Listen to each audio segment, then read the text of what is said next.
दर्शकबिन पुनः स्वागत छ तपाईलाई यो छोटो विश्रामपछि। आज हामी आवाज स्पेशलमा हाम्रो यो कार्यक्रममा कवि सुमन घिमिरेसँग कुराकानी गर्दैछौँ। उहाँ उपन्यासकार हुनुहुन्छ, उहाँ लेखक हुनुहुन्छ, उहाँ पर्यटन व्यवसायी पनि हुनुहुन्छ, तर उहाँको फिल्डमा धेरै मानिसहरूले उहाँलाई कविको रूपमा चिन्छन् र आज हामी उहाँले हालसालै प्रकाशनमा ल्याउनु भएको सुनको टप भन्ने यो कविता सङ्ग्रह, जहाँ 41वटा कविताहरू उहाँले प्रकाशनमा ल्याउनु भएको छ सङ्ग्रह गरेर, अनि त्यसैको विषयमा हामी कुराकानी गर्दैछौँ। सुमनजी, तपाईँलाई फेरि स्वागत छ। धन्यवाद। दसैँको मुखमा हामी कुराकानी गर्दैथ्यौँ। हजुर। एउटा पर्व नेपालीहरूको निम्ति, नेपाली हिन्दूहरूको लागि महत्त्वपूर्ण एउटा पर्व, अनि पर्वको समयमा अवश्य पनि आमाहरूले, घरका मान्छेहरूले, बालबच्चाहरू पनि होलान्, छोराछोरीहरूले पनि बुवा आइदियोस्, छोरा आइदियोस्, श्रीमान आइदियोस्, त्यो ठुलो आशा हुन्छ। यसपालि त आउँछ होला, तर पनि बाध्यताले फेरि अर्को साल सारिराख्नुपर्ने अवस्था पनि छ। तपाईँले भन्नुभयो तपाईँ पनि विदेशमा हुनुहुन्थ्यो भनेर। हजुर। कति समय विदेशमा रहनुभयो? म लगभग 7 वर्ष। 7 वर्ष। ओके, कुन चाहिँ देशमा हुनुहुन्थ्यो? म आयरल्यान्डमा थिएँ। आयरल्यान्डमा भनेपछि तपाईँको पनि फर्कने चाहना हुँदाहुँदै पनि यस्तै कारणले, विभिन्न कारणले गर्दाखेरि बहाना चाहिँ भनेको समयमा चाहिँ नेपाल आउन सक्ने अवस्था हुन्थेन, अथवा मैले पनि त्यहाँ धेरै नेपालीहरू दाजुभाइहरूको चाहिँ दसैँमा चाहिँ जाने चाहना हुँदाहुँदै पनि उहाँहरूलाई चाहिँ कहिले भिसाको समस्या पनि हुन्थ्यो, कहिले चाहिँ त्यहाँ बिदाको समस्या हुन्थ्यो, कहिले चाहिँ चाहेर मात्रै ठ्याक्कै नमिल्ने कुरा अवस्था रहन्थ्यो। र एउटा त्यो पीडालाई चाहिँ एउटा आमाले चाहिँ नेपालमा बसेर चाहिँ कसरी सोच्नुहुन्छ भनेर चाहिँ यो कविताले चाहिँ त्यो भाव बोकेको थियो। आयरल्यान्डतिर वा विदेशमा हुँदाखेरि अब प्रायः जसो हाम्रो नेपाली समाजमा चाहिँ दसैँको बेलामा टन्नै बिदा हुन्छ, 15-20 दिनै जस्तो प्रकारको, अनि उनीहरूको क्रिसमसमा चाहिँ प्रायः 1 दिन वा 2 दिन मात्रै हुने, त्यसपछि कहिलेकाहीँ मुसलमान राष्ट्रहरूमा, मुस्लिम राष्ट्रमा चाहिँ 3 दिन मात्रै बढी हुने, अनि सायद त्यो कारणले पनि उनीहरूको निम्ति चाहिँ अलिकति त्यत्रो लामो चाहिँ किन भन्ने कुरा पनि सोचाइ पाउनुभयो कि?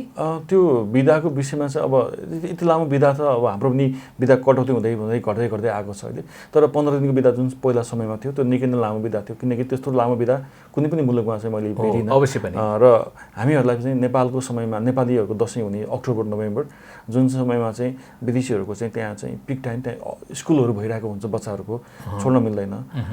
त्यसरी पनि दसैँलाई ठ्याक्कै मिलाएर चाहिँ नेपाल आउँदाखेरि चाहिँ स्कुल छोडाउनु पर्ने बच्चाहरूको आफ्नो काममा चाहिँ बिदा मिल्न गाह्रो हुने समय, यस्तो समस्याहरू बाहिर बस्नेहरूलाई चाहिँ हुन्छ। तर धेरैले चाहिँ दसैँको मुखमा चाहिँ नेपाल आउन खोज्छन्, त्यो कुरालाई चाहिँ नआउनेहरूको पीडालाई चाहिँ कविताले चाहिँ त्यो भावमा चाहिँ कविता लेखिएको छ। हजुर। अर्को एउटा कविता सुन्न मन लाग्यो तपाईँको, नेपाल बन्द। यो बन्दको देशमा भो बन्द गर भनेर कविता पनि आएको हामीले सुन्यौँ, अनि नेपाल बन्दको बारेमा कुराकानी गर्न मन लागेको छ तपाईँको त्यो कविता सुन्ने। नेपाल बन्द चाहिँ धेरै समय चाहिँ बन्द नेपाल भइरह्यो, घरि के बानामा कुन पार्टीले यसो गर्दा बन्द भइरह्यो नि। र यो बन्दको विषयमा चाहिँ अब बन्द चाहिँ हामी मानवले बन्द गरिरहेका छौँ, तर त्यो बन्दको बेलामा चाहिँ एउटा प्रकृति चलिरहेको छ, प्रकृतिका चाहिँ जीव जन्तुहरू चलिरहेका छन्, चराहरू उडिरहेका छन्, हामीले बन्द कसको लागि गऱ्यौँ त? र त्यो बेलामा चाहिँ एउटा पक्षीले चाहिँ प्रश्न गर्छ बन्दकर्तालाई, त्यो भावमा चाहिँ लेखिएको छ नेपाल बन्द। हजुर। एउटा चराले सोधेछ बन्दकर्तालाई, बन्द रहेछ आज म उड्न पाउँछु कि पाउँदिनँ, बन्द रहेछ आज म उड्न पाउँछु कि पाउँदिनँ। बन्दकर्ता सोचमग्न भएछ, उसले गरेको बन्दमा हावा निस्फिक्री चलेको छ, खोला कलकलाउँदै बगेको छ, हिँडिरहेका छन् बादलहरू, साँच्चै चरो उड्न पाउँछ कि पाउँदैन। धेरै बेरसम्म पनि जवाफ नपाएपछि मौनम सम्मतिको अर्थ लगाएर उडेछ चरो चिरबिर गर्दै, पखेटो फिजाउँदै र स्वतन्त्रताको आवाज गर्दै। बन्द छ भने केवल मानिसको पाइला, गाडीको पाङ्ग्रा, पसलको सटर, स्कुल कारखाना र मानिसका घरका ढोका। चराले चिरबिराउँदै सोधे जस्तो लाग्छ, बन्द केका लागि, कसका लागि? चराले चिरबिराउँदै सोधे जस्तो लाग्छ, बन्द केका लागि, कसका लागि? बन्दकर्ता मनमनै जवाफ दिन्छ, हाम्रो माग पुरा गर्नको लागि हो यो बन्द। बन्दकर्ता मनमनै जवाफ दिन्छ, हाम्रो माग पुरा गर्नको लागि हो यो बन्द। हामी भनेको सर्वशक्तिमान र बुद्धिमान मानिस, हामीलाई नै बन्द गरेका छौँ। चरा तिमीहरू उड, हावा तिमीहरू बह, खोलाहरू तिमी बग, यो बन्द तिमीहरूलाई होइन, यो हामीहरूलाई हो, मानिसहरूलाई हो। यो बन्द तिमीहरूलाई होइन, यो हामीहरूलाई हो, मानिसहरूलाई हो। यो बन्द खालि मानिसलाई नै लागेको बन्देज, तर प्रकृतिहरू चाहिँ बन्दले कहिले पनि रोकिँदैनन्, त्यो निरन्तर बगिरहन्छन्। कविताको भाव हो। अवश्य पनि हाम्रो नेपालमा चाहिँ प्राय एउटा सानो कुराहरूमा पनि बन्द गरिदिने, मान्छेलाई फाइदाको निम्ति भनेर भन्न खोजिएको छ, तर वास्तवमा त्यसले कहिलेकाहीँ यात्रा गरिराखेको मान्छेलाई अचानक बन्द भइराखेको हुन्छ। उनीहरूको आन्दोलनले त्यो मान्छेको महत्त्वपूर्ण कार्यक्रम बिथोलिराखेको हुनसक्छ वा राजनैतिक तर्फले विभिन्न एउटा सिस्टम चाहिँ नभएको जस्तो लाग्छ। हो, बन्द हुँदाखेरि चाहिँ त्यो बन्दकर्तालाई पनि त्यहाँ अप्ठ्यारो सिर्जना भएको हुनसक्छ। एउटा हामीले कहीँ विज्ञापन अथवा कहीँ एउटा सुनेका पनि हुन्छौँ, एउटा बन्दकर्ताले चाहिँ त्यो बन्द गर्दाखेरि चाहिँ आफ्नै परिवारको चाहिँ सदस्य गुमाएको अवस्थाको समाचारहरू सुन्न पाउँछ। हो, त्यो बन्द कसैलाई पनि चाहिँ फलदायी छैन। एउटा बन्द गर्ने चाहिँ त्यो सिस्टम छ नि, त्यो चाहिँ अन्त्य हुनुपर्छ। बन्दको अलावा अन्य तरिकाबाट चाहिँ माग सम्बोधन गर्ने उपायहरू गर्न सकिन्छ भन्ने चाहिँ तपाईँ लेखक पनि हुनुहुन्छ, समीक्षक पनि हुनुहुन्छ। समीक्षकको रूपमा एउटा थिङ्कर हो त्यो भनेको, बन्दकर्ताहरूले विकल्पको रूपमा के गर्न सकिन्छ जस्तो लाग्छ तपाईँलाई? बन्दै गर्नुपर्ने, कल कारखाना बन्द गर्ने, स्कुल बन्द गर्ने, सटर बन्द गर्ने, यी कुराहरूले चाहिँ, किनकि हरेक दिन हामीले त्यो बन्द गर्दाखेरि चाहिँ डेली वेजेसमा काम गर्ने मानिसहरू, त्यहाँ कमाएर चाहिँ आफ्नो बालबच्चा पाल्न पर्ने मानिसहरूलाई कति समस्या परेको छ। हामी त्यो कुरा त्यो बुझेनौँ। बिजनेसको एङ्गलबाट हेर्ने हो भने लाखौँ करोडौँ घाटा छ। अब एउटा हामीले चाहिँ एउटा चाहिँ बन्दको जुन चाहिँ मागहरू हामी गर्छौँ, त्यो टेबलमा बसेर सिटिङ कहीँ तपाईँको चाहिँ जसले चाहिँ समस्या उत्पन्न गरेको छ त्यहाँ गएर हामी बसेर चाहिँ त्यो मागहरू पुरा गर्न सक्छौँ। किनकि हामी डायलेक्ट गर्न सक्छौँ, हामी चाहिँ संवाद गर्न सक्छौँ, हामी बोलेरै त्यो कुरालाई चाहिँ अन्त्य गर्न सक्छौँ अथवा हाम्रो मागहरू पुरा गर्न सक्छौँ। बाटोमा आएर चाहिँ सडक बन्द गरेर, कल कारखाना बन्द गरेर चाहिँ गर्नु चाहिँ जुन चाहिँ चलनको रूपमा चलिरहेको छ, त्यो निकै नै दुःखद लाग्दो पक्ष छ। र मेरो चाहिँ विचारमा चाहिँ हामीहरू चाहिँ यस्ता कुराहरू चाहिँ निरुत्साहित गर्नुपर्छ। हामीहरू बन्द कसरी बन्द गऱ्यो भनेर चाहिँ हामी खोल्नुपर्छ भन्नेतिर लाग्नुपर्छ। र हामीले चाहिँ ती साथीहरूलाई पनि एउटा चाहिँ बन्दको चाहिँ उपाय, यो बन्द कुनै पनि समस्याको चाहिँ समाधानको निम्ति बन्द एउटा उपाय होइन। बन्द भन्दा पनि अरू तपाईँहरू चाहिँ दुईवटा जोसँग तपाईँको चाहिँ समस्या छ तीसँग तपाईँ बस्नुहोस्, डायलग गर्नुहोस्, कुराहरू राख्नुहोस् र मौखिक रूपमा अथवा तपाईँको चाहिँ दोहोरो रूपमा जुन तपाईँहरूको चाहिँ एउटा संवाद हुनसक्छ त्यहाँबाट चाहिँ समाधान गर्नुहोस् भन्ने मेरो आग्रह छ। हो, राम्रो कुरा। म भारतमा जाँदाखेरि दिल्लीतिर एउटा रोचक कुरा के देखेँ भने, ठ्याक्कै मलाई नाम थाहा भएन, एउटा सर्टेन एरिया थियो, त्यो पार्लियामेन्ट एरियाको त्यो चोकमा बन्दकर्ताहरू विभिन्न जग्गाबाट आएर त्यहाँ मात्रै आन्दोलन गर्दो रहेछ, नारा छेड्दो रहेछ तिनीहरूले। अनि मलाई चाहिँ त्यो व्यक्तिगत रूपले मन पर्यो। हाम्रो त नेपालको कुनै पनि ठाउँमा सडक ठ्याक्कै बन्द गरिदियो, गाडीहरूलाई अवरुद्ध गरेछ, मान्छेहरू कहाँ जानुपर्ने छ, एम्बुलेन्स हुन सक्ला, कहिलेकाहीँ मान्छे बिमारी हुनसक्छ, स्कुल जानुपर्ने विद्यार्थीहरू हुन्छ, जबमा, सबको निम्ति बन्द भयो नि। उसको माग त्यहाँ जो पाए व्यक्तिसँग कराएर त जानेवाला छैन, पुग्दैन सर्टेन ठाउँमा।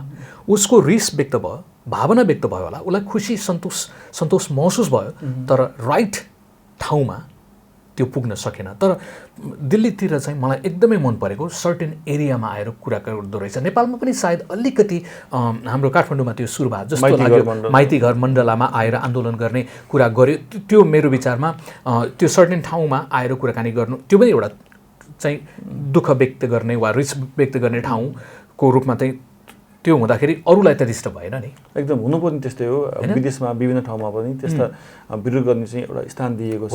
त्यहाँ गएर चाहिँ अब हल्ला गरेर चाहिँ हुँदैन, प्ले कार्डबाट अथवा चाहिँ केही ब्यानरहरूबाट चाहिँ देखाएर चाहिँ एटेन्सन गराउने कुरा हो, सरकारलाई चाहिँ ध्यानाकर्षण गराउने कुरा हो।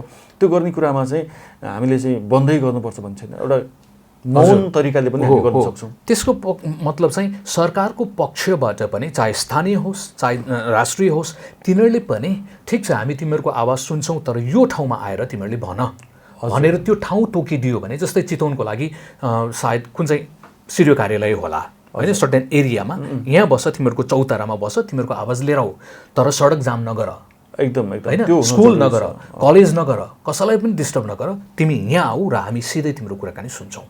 यति बजे यो अफिस आवरमा आऊ भनिदियो भने हरेक क्षेत्रबाट भनिदियो भने त त्यो राम्रो हुनसक्छ नि। नत्र त्यसै दुःख मान्छेलाई दुःख दिइरहेछ, हुने बेला केही पनि छैन। दुःख दिइरहेछन्, बन्दको नियममा बन्द भइरहेछ। त्यहाँ आखिरमा चाहिँ त्यो बन्दको समस्याको समाधान पनि लास्टमा आएर चाहिँ तपाईँको चाहिँ त्यो वार्ताबाटै समस्या समाधान हुन्छ भने त्यो वार्तै सुरुमा गरे भए सुरुमै गरौँ न अवश्य पनि। त्यसैले चरीको एउटा भावनाबाट तपाईँले त्यो कति हामी स्वतन्त्र छौँ, हामी चिरबिर गर्न सक्छौँ, तर तिमीहरूको बन्दले तिमीहरूलाई नै दुःख छ, घाटा तिमीहरूलाई बन्द कसको लागि भन्दा मानिसले नै बन्द गरिरहेको छ। त्यसैले चरीले चिरबिर गर्दै भनेछ मूर्ख नबन मान्छेहरू। हजुर एकदम त्यही हो, मूर्ख नबन, एकदम भनेको त्यही हो। आफूलाई चाहिँ विद्वान सम्झिन्छौ, तिमीहरूलाई नै बन्द बनाएर तिमीहरूले चाहिँ नहुने काम गरिरहेका छौ भनेर चाहिँ एउटा चराले पनि एउटा कहिलेकाहीँ पोलिटिकल मान्छेहरूको दास पनि बनेको त्यो मानसिकताले पनि बिग्रेको हो है। हजुर दुःखको कुरा। म आशा गर्छु बन्दकर्ताहरू र सम्बन्धित पक्षहरूले पनि सरकारको पक्षबाट पनि त्यो आन्दोलन गर्ने, त्यो आवाज उठाउने, एउटा विरोध गर्ने ठाउँ चाहिँ यहाँ आएर गर भनेर भन्न सक्नुपर्छ। त्यो मलाई लाग्छ बहादुरीता पनि हो सरकारको पक्षबाट। हामी तिमीहरूको कुरा चाहिँ सुन्न तयारी छौँ, तिमीहरूको कम्प्लेन सुन्न तयारी छौँ, तर यो ठाउँमा आऊ। सजिलो भयो नि त, ढोका खोलिदिने भयो नि त। सायद सिडिओ कार्यालयमा एउटा चौतारा बनाउनु पर्छ कि चितवनबाटै सुरु गर्ने हो भने एउटा विचार चाहिँ मैले राखिदिएँ। हामी मिडिया वर्कर हौँ, लेखक हौँ, चिन्तकहरू हौँ, कविताद्वारा उहाँले व्यक्त गर्नुभएको छ। मैले सिधै एउटा सुझाव विचार चाहिँ राखिदिएँ। तपाईँलाई मनपर्छ भने आजभोलि हामीले फेसबुकहरूमा पनि गरिरहेको छौँ, तपाईँको कमेन्ट पनि हालिदिनु भयो भने राम्रो हुनसक्छ है। ओके, हाम्रो समयले अलिकति अगाडि छिटो गर भन्दैछ, चरीले मात्रै सन्देश होइन, समयले पनि हामीलाई भन्दैछ रोक्नुपर्छ है तिमीहरूले भनेर। मलाई तपाईँहरूको अर्को एउटा चिज एकदमै मन परेको छ, कोठा नम्बर 8। बडो रमाइलो लाग्यो तपाईँको यो कविता, त्यसको बारेमा पनि सुनाइदिनुहोस् न। कोठा नम्बर 8 चाहिँ यो हाम्रो सरकारी कार्यालयहरूमा भएको विसङ्गतिको विषयमा लेखेको कविता हो। यो मलाई आफैलाई परेको घटना हो। म चितवनको चाहिँ जिल्ला प्रशासन कार्यालयमा चाहिँ नागरिकता बनाउन गएको थियो मेरो श्रीमतीको, र हामी त्यहाँ बस्ने दिनसम्म चाहिँ धेरै एउटै पत्र, एउटै चाहिँ झ्यालमा चाहिँ एउटा मानिसहरू चाहिँ जानुपर्ने। र मैले सुनेको छु जापानतिर चाहिँ कस्तो हुन्छ र भने सेवाग्राहीहरू एक ठाउँमा बस्छन् रे, त्यो सबै कोठामा चाहिँ त्यहाँ कर्मचारी पुगेर चाहिँ सबै काम भएर चाहिँ ल्याएर दिन्छन् अन्तिममा। वाउ, कति सजिलो। उनीहरूको मानसिकता चाहिँ सेवामुखी भयो एकदम। जनता भनेको हामी यिनीहरूका सेवक हौँ, तर हाम्रो मानसिकता I am the boss, exactly त्यो म मालिक हुँ भन्ने भावना। त्यो चाहिँ एकदमै दुःखको एउटा तुच्छ विचार है। हाम्रो पोलिटिक्समा, हाम्रो हरेक कुराहरूमा त्यो चाहिँ एकदमै नराम्रो कुरा। अनि तपाईँको त्यो चाहिँ मलाई एकदमै मन परेको थियो। मैले पढ्दाखेरि मैले आफैलाई पनि त्यहाँ पाएँ, एउटा कहिलेकाहीँ म पनि सेवाग्राही भएर त्यहाँ पुगेको छु, अनि त्यस्ता चिजहरू त नेपालभरि भइराखेको छ। त्यही त नि, यो समय यो हामीले चाहिँ एउटा चाहिँ सेवाग्राही चाहिँ एउटा कोठाबाट अर्को कोठा जाँदाखेरि चाहिँ त्यो अलमलमा पर्ने र त्यो मान्छेहरू त्यहाँ नहुने। जस्तै कोठा नम्बर 8मा जाऊ भने त्यहाँ मान्छे हुँदैन, खोइ त कहाँ भने अब चिनेको मान्छेले त ठ्याक्कै अनुहार चिन्छ र अर्को कोठामा गएर भेटेर ल्याउँछ। त्यो भएन भने त्यो मान्छे त्यहाँ कुरेर बसिरहेको हुन्छ। अनि पछि चाहिँ त्यो मान्छे चाहिँ आफ्नो गफ गर्ने समय लिन्छ, के गर्छ भनेर चाहिँ यो समग्र रूपमा चाहिँ एउटा चाहिँ मैले चाहिँ जुन चाहिँ भोगेँ त्यो कुरालाई चाहिँ सबै हाम्रो सरकारी कार्यालयहरूमा भएको घटनालाई चाहिँ तपाईँले साहित्यबाट आफ्नो भावनालाई राख्नुभयो। मैले चाहिँ भने हाम्रा देशका कर्मचारीहरू जो सरकारी कर्मचारी हुनुहुन्छ, तपाईँले चाहिँ ध्यान दिएर सुनिदिनु होला कृपा गरिकन। बडो राम्रो भावना छ, तपाईँसँग जोडिएको कुरा पनि हुनसक्छ र म तपाईँलाई यो अनुरोध गर्न चाहन्छु। कोठा नम्बर 8। कोठा नम्बर 8। हजुर, के म भित्र आउन सक्छु? के थियो होला भन्नुहोस्, मेरो नागरिकताको लागि सिफारिस। ल आउनुहोस् भित्र। भित्र छिर्न साथ प्रश्नहरू बर्सिन थाले। कति पढ्नु भएको छ? पहिले नागरिकता निकाल्नु भएको छ? अहिलेसम्म नागरिकता किन नलिएको? पासपोर्ट नि? विदेशमा आफन्त कोही छन्? झुट नबोल्नुहोस् नि। म त सोझो गाउँले हजुर, किन झुट बोल्थेँ र? सबै प्रश्नको उत्तर दिँदै गएँ। हाकिम साहब सही धस्काउँदै जानुभयो। फुत्त कागजलाई मतिर फ्याँक्दै भन्नुभयो, जानुस् अब 19 नम्बरमा। जानुस् अब 19 नम्बरमा। सर, मेरो फाइल के नागरिकताको? यहाँ होइन, जानुस् 5 नम्बरमा। कता कता जाने हजुर? 5 नम्बरमा। सर, मेरो फाइल के नागरिकताको? यहाँ होइन, जानुस् 5 नम्बरमा। कता कता जाने हजुर? जानुस् न मैले भनेपछि न्याउरो मुख लाउँदै गएँ 5 नम्बरमा। घर छाडेर जिल्ला आएको 2 दिन भयो। अभिलेख मगाउनुपर्छ रे, बसाइ सराईको कागजले पुग्दैन रे, सिडिओ अफिसको फ्याक्स बिग्रिया छ, बिना फ्याक्स नागरिकता बन्दैन रे। सिडिओ अफिसको फ्याक्स बिग्रिया छ, यो बिना नागरिकता बिना फ्याक्स नागरिकता बन्दैन रे। यो जुन समयमा कविता लेखियो त्यो बेलामा चाहिँ फ्याक्सको चलन अझै थियो। अब अहिले अझ त्योभन्दा इमेलहरूको बढी प्रयोग आउन थालेको मैले देखेको छु।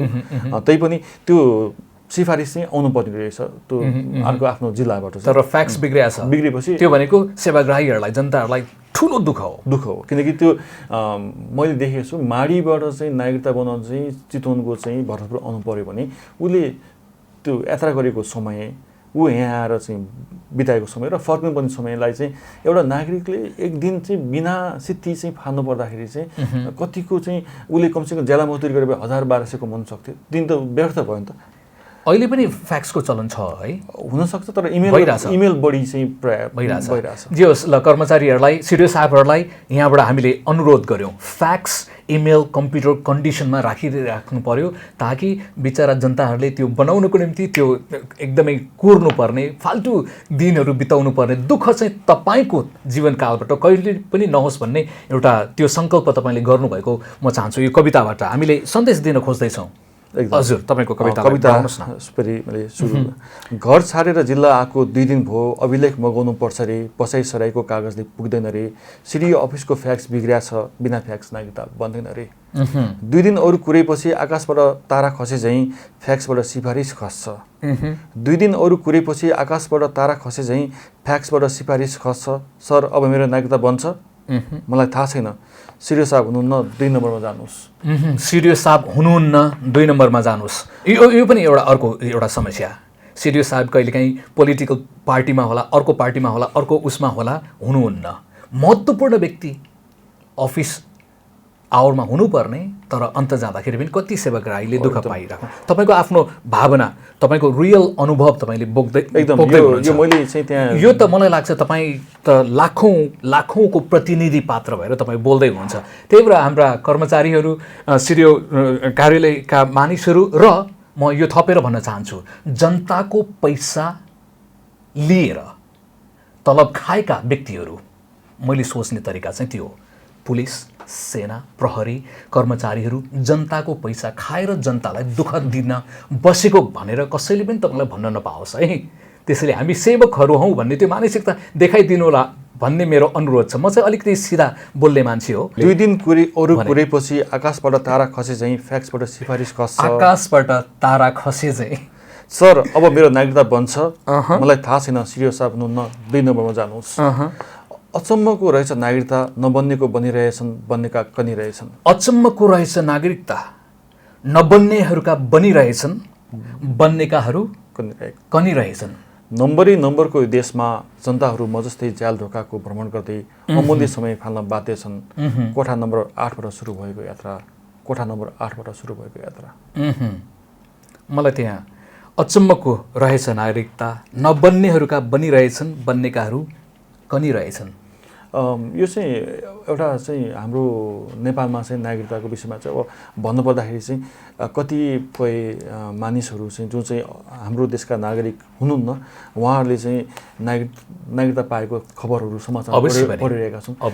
तर विदेशीहरूले पाइरहेका छन्। तर नेपाली नागरिक जो चाहिँ एउटा आफ्नो हकले पाउने नागरिकता पनि लिनको लागि चाहिँ हामी यति दुःख गरिरहेका छौँ भनेर चाहिँ त्यो मैले अवश्य लेखेँ। हो, मैले गाउँघरमा भेटिराखेको छु कति मान्छेहरूको पीडा र उनीहरूले जसले पैसा, उनीहरूको भनाइ लाइसापटले, जसले पैसा तिर्न सक्यो उसको तुरन्तै बन्यो, जसको पहुँचमा शक्तिमा मान्छेहरू छ तिनीहरूको सजिलो बन्यो, जो चाहिँ सोझो साझो छ पैसा तिर्न सक्दैन उसको बन्दैन। अथवा पैसा तिर्ने भन्दा पनि एउटा नागरिकले चाहिँ नागरिकता पाउन चाहिँ अधिकार हो नि त। त्यो अधिकारलाई पनि हामीले कसरी चाहिँ त्यो एउटा चाहिँ विभिन्न अप्ठ्यारा कुराहरू सिर्जना गरिरहेको छ। यदि उसँग नागरिकता, उसको बुवा आमा नजिकै हुनुहुन्छ, उसको नागरिकता छ भने नागरिकता बन्नुपर्नेमा चाहिँ हामी विभिन्न प्रमाणहरू अझ खोजिरहेका छौँ। त्यहाँ अझ बढी दुःख दिएको जस्तो मलाई लाग्यो। तर मैले चाहिँ यो कोठा नम्बर 8 यसरी चाहिँ कोठा चाहिँ नागरिकहरू चाहिँ नागरिकता मात्रै होइन, कुनै पनि काम गर्दा चाहिँ कोठा चाल्न नपरोस्, एउटा सेवाग्राहीले चाहिँ सजिलोसँग चाहिँ विभिन्न झ्यालहरू नघुमिकन चाहिँ काम गर्ने वातावरण एकतर्फी, एक द्वार प्रणालीमा चाहिँ काम होस् भन्ने चाहिँ उसको चाहिँ कविताको आशा हो। मलाई त कहिलेकाहीँ के लाग्छ भने हाम्रा कर्मचारीहरूले विवेकको कानुनलाई प्रयोग गर्दैन कि जस्तो लाग्छ। नेपालमा यो एउटा समस्या पनि होला विवेकको कानुन भन्ने, अनि त्यो कुरालाई पनि प्रयोग गर्न आवश्यक छ। प्रेम सेवा गर्न म सेवक हुँ भन्ने हिसाबले सोच्दाखेरि पनि राम्रो हुनसक्छ। समयले हामीलाई बिदा माग्ने सङ्केत दिइराखेको छ। तपाईँको अन्तमा तपाईँको एउटा अर्को कविता चाहिँ मलाई एकदमै रोचक लागेको। तपाईँले चाहिँ के लेख्नु भएको छ भने मृत्युको समाचार भन्ने कविता पनि लेख्नु भएको छ। त्यो के हो?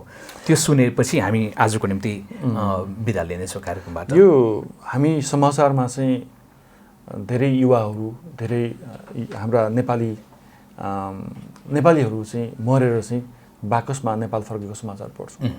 दुःख लाग्छ। हामी केही कमाउन, केही घरका समस्याहरू भएर विदेशिएका छौँ, अथवा केही उद्देश्यका साथ हामी विदेशिएका थियौँ, तर फर्किँदाखेरि चाहिँ हामी चाहिँ काठको बाकसमा फर्किनु परेको छ। र एउटा समाचार, एउटा कोही युवाहरू चाहिँ कसैको प्रेरणाको समाचार बन्ने एउटा चाहिँ धोको हुन्छ, तर चाहिँ ऊ आफ्नै मृत्युको समाचार बनिरहेको छ। त्यो विषयमा चाहिँ लेखिएको कविता हो। यो कविता मैले चाहिँ विदेशमा चाहिँ मृत्युवरण गरेका चाहिँ नेपालीहरूलाई समर्पण गर्दै लेखेको कविता। यो कविता सुरु यसरी हुन्छ। प्राय तपाईँले कुन चाहिँ समयमा कविता लेख्ने गर्नुहुन्छ? कविताहरू व्यावसायिक रूपमा चाहिँ म पर्यटन क्षेत्रमा चाहिँ भएको कारणले चाहिँ मसँग समय चाहिँ दिउँसोको समय अलिकति बेफुर्सदै हुन्छ।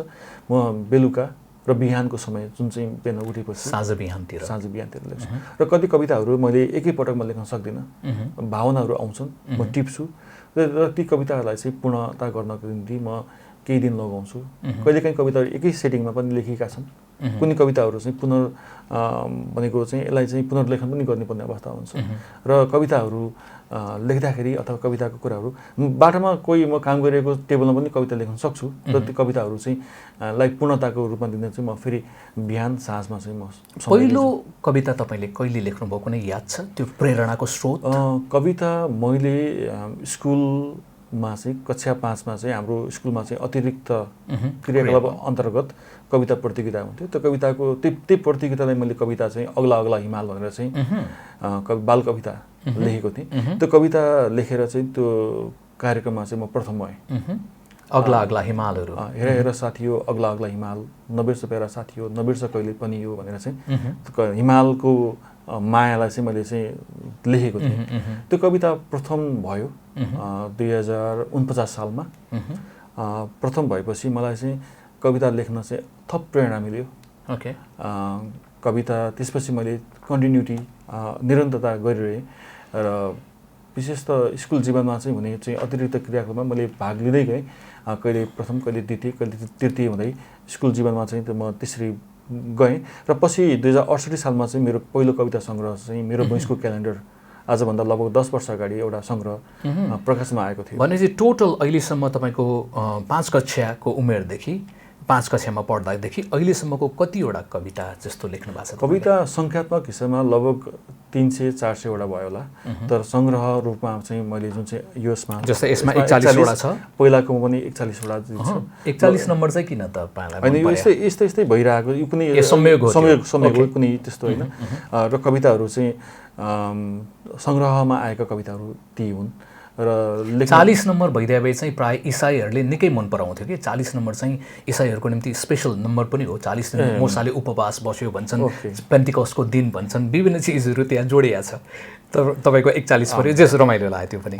अब यो कविता चाहिँ के समाजमा केही विसङ्गति भयो, समाजमा चाहिँ मैले केही कुरा देखेँ, यहाँ चाहिँ केही प्राकृतिक प्रकोप पर्यो, अथवा मलाई केही कुराहरू चाहिँ व्यक्त गर्न मन लाग्यो भने चाहिँ मैले कवितालाई चाहिँ लेख्ने मन पराउँछु। मनको भावनालाई पोख्ने एउटा चाहिँ। अवश्य पनि हाम्रो अन्तिम कविताको रूपमा मृत्युको समाचार। सम्पादकज्यू, म मरेको समाचार पनि छापिएछ नि तपाईँको अखबारमा। सम्पादकज्यू, म मरेको समाचार पनि छापिएछ नि तपाईँको अखबारमा। मेरो नाम टाँसीको काठको बाकस डोराउने मेरा साथीहरू, मेरो मृत्युले छेदविच्छेद भएर एउटा कुनामा कर्णाली बगाउँदै गरेकी मेरो श्रीमती, हामी सबै अटाएछौँ तपाईँ समाचारसँगैको फोटोमा। मेरो नाम टाँसिएको काठको बाकस डोर्ने मेरा साथीहरू, मेरो मृत्युले छेदविच्छेद भएर एउटा कुनामा कर्णाली बगाउँदै गरेकी मेरो श्रीमती, हामी सबै अटाएछौँ समाचारसँगैको फोटोमा। देशमा हुँदा मैले पढेको हुँ नेपालीहरूका श्रम शोषणले गाजिएको करुणा, अल्पत्र परेका कैयौँको कथा, अनाहकमै मारिएको समाचार। विदेशिनु मेरो पनि रहर थिएन, मसँग दुःखका पहाडहरू थिए। यिनै पहाडमा हुर्कँदै गरेका नवपालुवाहरू थिए, पालुवालाई स्याहार्ने माली थिए। मसँग थुप्रै सपनाहरू सञ्चित भएका थिए, धेरै पैसा कमाउने, आफ्नै देश फर्कने, नेपाली माटोमा सुन्नु मार्ने। तर म जस्तै कैयौँ नेपालीहरू हरेक दिन अनाहकमै मर्छन् अनि म जस्तै समाचार बन्छन्। मलाई त तपाईँहरूकै अखबारमा प्रेरणाको हेडिङ बन्न मन थियो। तर अफसोस मेरो सपना काठको बाकसमा अखबारका अक्षरहरूमा सीमित भए। देवघाटको तटमा काठको रित्तो बाकस मिल्किएको छ, देह खरानी बनेर बगिसकेको छ। सपनाहरू खै कता पुगे कता, साँच्चै सम्पादकज्यू, यो लोक जहाँ म पुगेँ, एयरपोर्टमा गमन पत्रै भर्दै गरेका हजारौँ नेपाली देख्दैछु। देवघाटको तटमा काठको रित्तो बाकस मिल्किएको छ, देह खरानी बनेर बगिसकेको छ। सपनाहरू खै कता पुगे कता, साँच्चै सम्पादकज्यू, यो लोक जहाँ म पुगेँ, एयरपोर्टमा गमन पत्र भर्दै गरेका हजारौँ नेपाली देख्दैछु। मन फुटेर आउँछ, कतै उनीहरू पनि म जस्तै आगमन पत्रै नभरी स्वदेश फर्किन त होइनन्?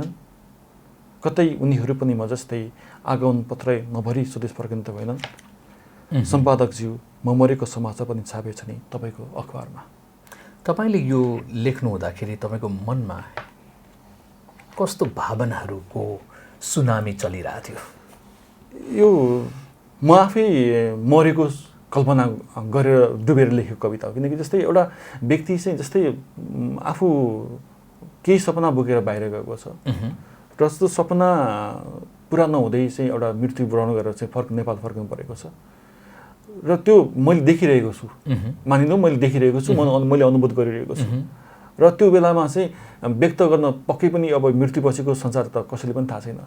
तैपनि एउटा थाहा हुन्छ होला भनेर चाहिँ अब मैले चाहिँ सबै कुरा चाहिँ अनुभव गरिरहेको छु। एउटा लेखकले चाहिँ एउटा जुन चाहिँ एउटा चाहिँ मृत्यु भएर आएको चाहिँ युवा छ, त्यसको चाहिँ त्यसमा म आफै बसेर आफै भएर मैले सोचेर म देवघाटसम्म पुगेर चाहिँ मैले चाहिँ आफ्नो देह खरानी भएकोसम्म चाहिँ मैले चाहिँ देखेर चाहिँ कवितालाई चाहिँ त्यसरी झन्डै लासको मनोभाव जस्तै नै भयो त्यो। एकदम होइन त, कुनै लोकबाट मैले हेरिरहेको छु। सबै मेरो देह यहाँ छ, तर म चाहिँ मेरो आत्मा भन्छ नि, आत्मा रहन्छ।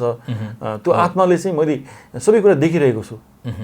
त्यो सबै देख्दाखेरि चाहिँ अन्तिममा चाहिँ मैले पनि भनेको छु कि एउटा हजारौँ नेपाली देख्दैछु, मन फुटेर आउँछ, कतै उनीहरू पनि म जस्तै आगमन पत्रै नभरी सधैँ हामीले चाहिँ त्यो एयरपोर्टमा चाहिँ जाँदाखेरि चाहिँ गमन पत्र र आगमन पत्र दुईवटा अब गमन पत्र त भरेर गयो, अब आगमन पत्र चाहिँ भर्न नभरिकन अब अर्कै बाटो आउनुपर्छ नि त भनेर चाहिँ एउटा त्यसरी यो कविता लेखेको।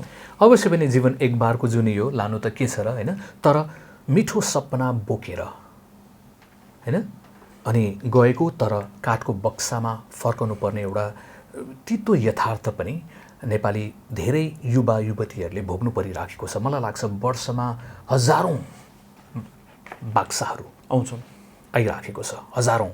अनि तर यो देशको चिन्ता, युवाहरूको चिन्ता, देशको माया हाम्रा नेताहरूमा भइदिए भए त्यो समाधान त गर्न सकिन्थ्यो नि। रोजगारका कुराहरू, विकासका कुराहरू, भ्रष्टाचारलाई रोक्ने हो भने होइन, अझै सिपमूलक शिक्षाका कुरालाई हामीले जोड गर्न सक्ने हो भने ती कुराहरूलाई घटाउन सकिन्थ्यो। तर हाम्रो मानसिकता चाहिँ सकभर पठाइराखौँ र हामीले राज गर्न पाऊँ भन्ने जस्तो पनि देखिएको छ। हामीमा एउटा नेपालीहरूमा एउटा विदेश जाने एउटा मोह, एउटा चाहिँ त्यो फेसन पनि चलेको छ। हामी देशमै केही सिर्जना, हामी केही यहीँ पनि माटोमा हामी काम गऱ्यौँ भने, अथवा हामी उर्वर भूमिहरू यति छन्, यहाँ हामीले केही व्यवसाय गऱ्यौँ भने त्यो खाडी मुलुकमा गएर कमाउने पैसा हामी यहीँ कमाउन सक्छौँ, हामी अमेरिकामा कमाउने पैसा यहीँ कमाउन सक्छौँ। तर हामी किन हामी विदेशी भूमिमा लालायित भएका छौँ।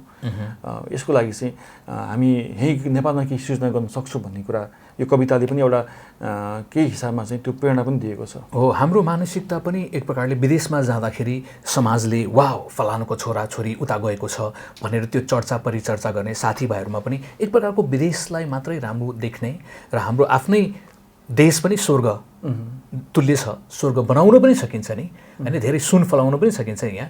त्यो एक प्रकारको आशावादी मानसिकता नभएको कारणले पनि समस्या देखिन्छ, त्यहाँ धेरै कुराहरू छ। अब यो कविताले चाहिँ अब पढिसके कसैले पढ्यो भने चाहिँ विदेश जान चाहिँ एउटा चाहिँ केही हदसम्म चाहिँ उसको चाहिँ जुन चाहिँ उसको चाहिँ एउटा चाहिँ इच्छालाई चाहिँ नेपालमै बस्न सक्ने बनाइदियो भने पनि यो कविताको चाहिँ मूल्य मर्म चाहिँ साध्य हुन्छ होइन।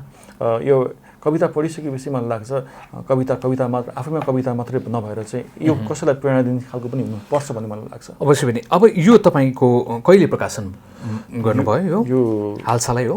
हजुर, यो वैशाखमा। अनि यो कहाँ पाइन्छ त? मान्छेहरूले जस्तै किन्न चाहनुभयो भने कहाँ पाइन सक्छ? नेपालका चाहिँ प्रमुख पुस्तक पसलहरू जताततै पाइन्छ। हजुर, सुनको टप ठ्याक्कै त्यो पनि छ, सुमन घिमिरे भनेर तपाईँले यो लिन सक्नुहुन्छ। र यो प्रकाशन यो कविताहरू चाहिँ आफ्नो नजिकको पुस्तक पसलहरूमा चाहिँ गएर सोध्नुभयो भने पाठकहरूले चाहिँ पाउन सक्नुहुन्छ। यदि त्यहाँ उपलब्ध छैन भने उहाँले मगाइदिने व्यवस्था गर्नुहुन्छ। हुन्छ, तपाईँले अमूल्य समय दिनुभयो, धेरै धन्यवाद। केही अन्तमा हाम्रा दर्शकहरूलाई बताउन चाहनुहुन्छ भने इट्स योर टाइम। धन्यवाद। आज कवितासँग सम्बन्धित रहेर चाहिँ मेरा भावनाहरू र केही मेरा कविताहरू पढ्ने मौका पाएँ, त्यसको लागि म तपाईँलाई र आवाज टिभीका सम्पूर्ण परिवारलाई धन्यवाद दिन चाहन्छु। वास्तवमा एउटा कविता लेखेर चाहिँ एउटा मेरा भावनाहरू, मेरा चाहिँ समाजप्रतिको चाहिँ एउटा धारणाहरू मैले चाहिँ तपाईँहरूलाई चाहिँ पस्केको छु। मेरा कुराहरू सबै कवितामा आएका छन्। तपाईँहरू कविता सङ्ग्रह सुनको टप पढेर चाहिँ कस्तो लाग्छ, एकदमै आफ्नो तपाईँहरूलाई लागेको प्रतिक्रिया चाहिँ मलाई दिनुभयो भने कविता सफल भयो अथवा असफल भयो, कविता मिठो भयो मिठो भएन, यी सबै कुराहरू एकदमै तपाईँले चाहिँ राम्रो एउटा पाठक भएर चाहिँ मलाई चाहिँ सरसल्लाह सुझाव दिनुभयो भने म निकै आभारी हुने थिएँ। अहिलेलाई यति नै। दर्शकवृन्द, हाम्रो समयले हामीलाई बिदा माग्ने सङ्केत दिइसकेको छ। यसैले प्रविधिका सम्पूर्ण साथीहरू लगायत उहाँ सुखदेव गिरीलाई पनि आजको निम्ति आज्ञा दिनुहोस्। नमस्ते। यो साता तपाईँको निम्ति आशिषमय रहोस्।